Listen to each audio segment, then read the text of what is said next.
I was really not feeling well the last few days of last week, so I wasn't able to get any videos pumped out beyond Wednesday, but I'm back today, and today, since we have a new Batman movie, I'm gonna be ranking all 9 theatrically released live-action Batman solo films from worst to best today. And before I get started on this list, no, the Lego Batman movie is not on this list. No, Mask of the Phantasm is not on this list. Batman vs. Superman is not on this list.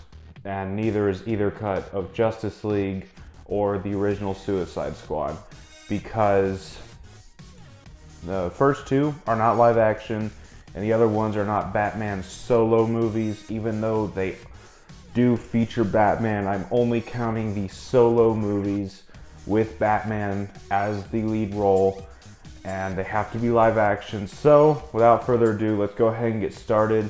And I really do like all of these movies to an extent, but either way, starting in last place at number 9 is Batman 1966.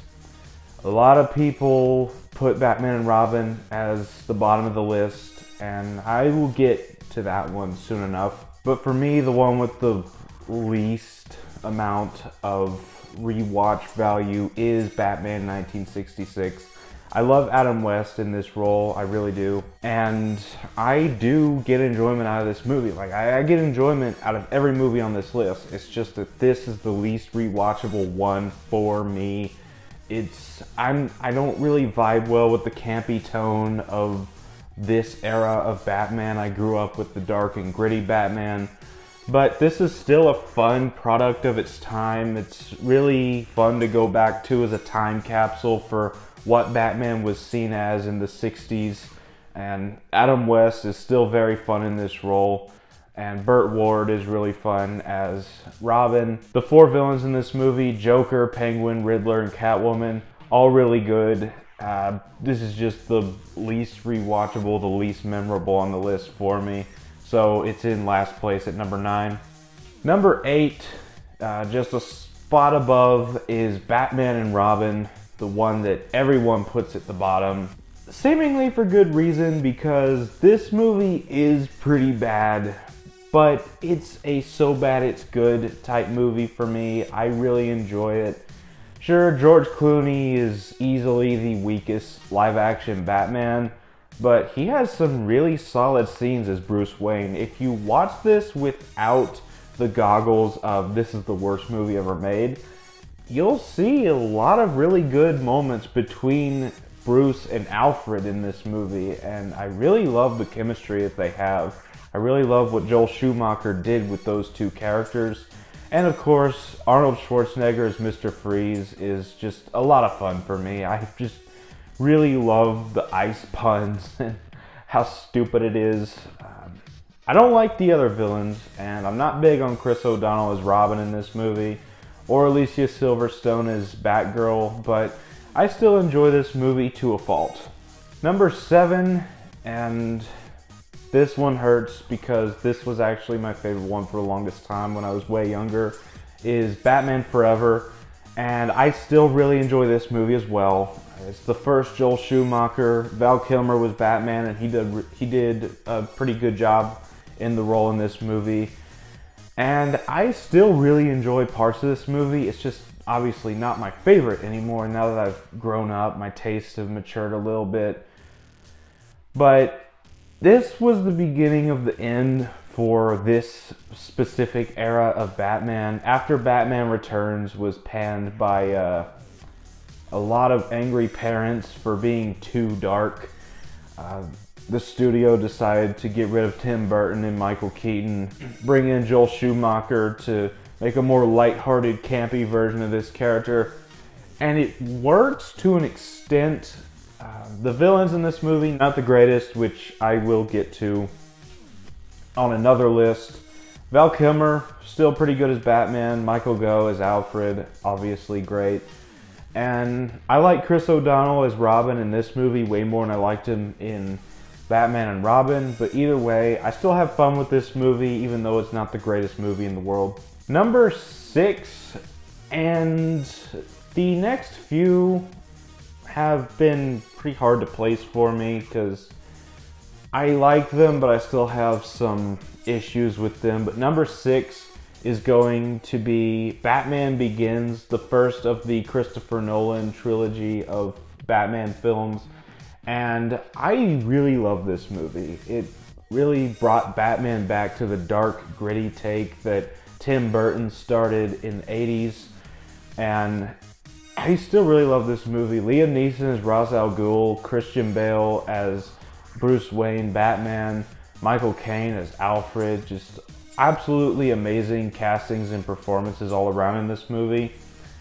The one thing that holds it back, though, is the handling of Scarecrow in this movie. I love Scarecrow. He's my favorite DC villain of all time. But I just don't know what Christopher Nolan was going for with this portrayal of Scarecrow. Cillian Murphy is a great actor, but they didn't do enough with the fear toxin side of Scarecrow, in my opinion. Other than that, this is a great movie, and I really love it, and I really love that it brought back the dark and gritty version of Batman that we all knew and loved from the Tim Burton era. Number 5 is going to be The Dark Knight Rises, and I know a lot of people think this is a perfect conclusion to the trilogy, and I still think it's a pretty good conclusion. I still think it's a good movie. I just have some issues specifically with a lot of the execution of the last 30 minutes of this movie, with Talia al Ghul and Bane just being hired muscle for her. And I feel like this movie should have ended 30 seconds before it actually did. Left it open-ended on whether or not Alfred saw Bruce in the cafe. But I still really love this movie, aside from some of the narrative issues in the last 30 minutes. I really enjoy it. Bane as an absolutely imposing villain. Tom Hardy did a great job. I will get to that in a later list. But other than that, I really love The Dark Knight Rises. It's a great conclusion. Just not the way I would have taken things, but still really, really good. Number 4 is Batman 1989, the original Tim Burton film. And this movie is a lot to love. First of all, Michael Keaton as Batman, really love him. Jack Nicholson as Joker, absolute classic portrayal of the character. There's a few things that have been pointed out by different people about this movie recently that I'm like, you know what, you're kind of right. And mainly with how the story and the narrative flows in this movie doesn't exactly work because it kind of just jumps from scene to scene. But I don't really care because I grew up with this particular version of Batman. This and Batman Returns were my Batman movies as a kid, other than Batman Forever, obviously. But these were my 2 main Batman movies as a kid, and it will always hold a special place in my heart. No matter how clunky the storytelling can be, I just really love this movie. It's an absolutely beautiful, mesmerizing world, and I just really love it. Number 3, and a lot of people, this is going to be sacrilegious. Just because this is at number 3 does not mean I hate it. In fact, I love it to death. But number 3 is The Dark Knight. I know. This should be at number 1 by default. It's the perfect Batman movie to everyone, and I still think this is a perfect Batman movie. I just kind of prefer 1 and 2 more. But The Dark Knight, I'm not taking away. This is an absolute masterclass work from Christopher Nolan for cinema, comic book movies, everything. I love this movie. Heath Ledger gave a generation-defining performance as the Joker. He definitely deserved his Oscar for this movie. Christian Bale, this is easily his best turn as Batman in the trilogy. I really love his emotion that he puts into the character. Michael Caine as Alfred, once again, great in the role. And Aaron Eckhart as Two-Face, Harvey Dent. Great performance from everyone all around in this movie. I actually forgot that Anthony Michael Hall has a role in this movie, which I've recently found out when I was rewatching through all these movies. I'm like, hey, that's Tommy Doyle from Halloween Kills. But either way, this is an absolute masterpiece. I'm not demeaning it by putting it at number 3. I promise. My top 3 are just all perfect movies in my opinion, but I had to just decide to put this one at number 3. It might even be at number 1 on certain days if you ask me, but right now it's at number 3. Number 2, runner-up. And like I said, my top 3 are a very, very close running, but my runner-up is Batman Returns. I really love this movie. After I got over the whole Batman Forever hype, this has been my favorite Batman movie for years. It has not been topped until now. This is an absolutely perfect study of the psyche of Batman and Bruce Wayne. A really beautiful portrayal of every character in this movie. Danny DeVito absolutely steals the show as the main villain, the Penguin in this movie. He's absolutely vile and disgusting and despicable, yet he's got a somewhat sympathetic side to him. And I feel like that's very interesting, the way to portray this character, because he's not a good person by any means, but the way they portray him, you just can't help but feel sorry for him, especially in the scene where he dies at the end, because he's done all these wicked, vile things throughout the movie, but in the end, he was still a human being. And he did not deserve the fate that he got by being abandoned and raised by animals and freaks. And I really love the way that this portrays everyone. Michelle Pfeiffer is Catwoman. I'm not taking away from her whatsoever. She does a great job as well. I just really love this movie.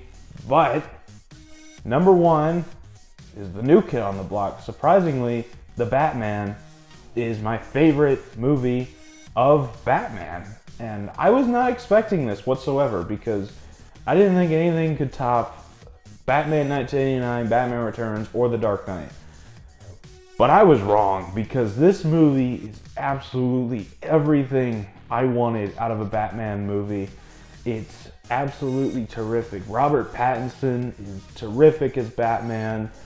Jeffrey Wright as Commissioner Gordon, not Commissioner Gordon yet, but you get the point. Zoe Kravitz as Catwoman, Paul Dano as Riddler, Colin Farrell as Penguin. Just everything in this movie clicks. The detective work from Batman, the camaraderie between Batman and Gordon, the combat with Batman and all the villains he encounters, the Batmobile chase with him and Penguin. Absolutely terrific. Everything in this movie was executed so well, and I cannot wait to see what comes of this series. I really hope it goes on for 20 years, honestly, because I would not mind 20 more years of Robert Pattinson's Batman. But either way, I really love this movie, and it's easily number 1. So that was my ranking of all 9 live-action Batman solo films from worst to best. Which one of these movies is your favorite? Let me know down in the comments section. As always, don't forget to like, comment, subscribe, and I will see you all next time.